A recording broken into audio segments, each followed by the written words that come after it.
मुंबईमध्ये वडापावच्या व्यवसायात मराठी जास्त प्रमाणात होते. खानावळच्या व्यवसायात मराठी जास्त प्रमाणात होते.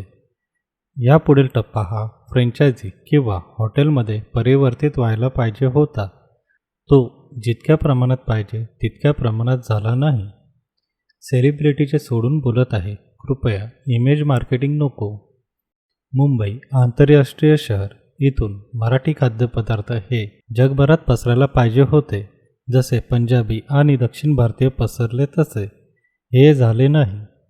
यानंतर रस्त्यावरील खाद्यपदार्थ हे मराठी खाद्य व्यावसायिकांनी ताब्यात घ्यायला पाहिजे होते. जसे की दक्षिण भारतीय पदार्थ इडली, वडा वगैरे, फ्रँकी, मोमोज, मंचुरियन वगैरे. नंतर असे दिसून आले की उत्तर भारतीय, दक्षिण भारतीय पदार्थ विकताना दिसले, पण मराठी नाही. चायनीजमध्ये देखील उत्तर आणि दक्षिण भारतीय दिसून आले, पण मराठीचा टक्का प्रचंड कमी झाला. आता मराठी व्यवसायात आहेत, पण अनेक ठिकाणी पार्टनर म्हणून, जसे की हॉटेल, बार व इतर व्यवसायात. एक समजले की मराठी लोकांचे व्यवसाय होते, पण ते एका क्षणात कमी झाले नाही, तर अनेक दशकांचा प्रवास होता तो. एक नाही तर अनेक व्यवसाय आहेत जिथे मराठी कमी होत गेले व आता नामशेष होण्याच्या मार्गावर किंवा पार्टनर म्हणून. कारणे शोधणे खूप महत्त्वाचे आहे, कारण हा आपल्या अस्तित्वाचा प्रश्न आहे. कृपया मुंबईमध्ये येऊन प्रत्यक्ष अनुभव घ्या, कारण जर पुण्यात अशी परिस्थिती निर्माण झाली तर उर्वरित महाराष्ट्रात हातातून जायला वेळ लागणार नाही.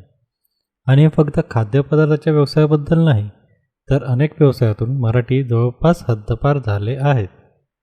परप्रांतीय उद्योग व्यवसाय बंद होतो तिथे परप्रांतीय उद्योजक व्यवसाय घेतो, आणि मराठी उद्योग व्यवसाय बंद होतो तिथे जास्त प्रमाणात परप्रांतीय उद्योजक आणि व्यावसायिक येतात. मराठी खूपच कमी. मराठी चायवाले देखील होते, जे टपरी चालवायचे ते देखील गायब होत गेले. उद्योग व्यवसाय करणे काही रॉकेट सायन्स नाही आहे. शांत डोक्याने विचार केला आणि अनुभवी लोकांची साथ मिळाली तर परत जसे जुना काळ होता त्यामध्ये आपण जाऊ. धन्यवाद. अश्विनी कुमार.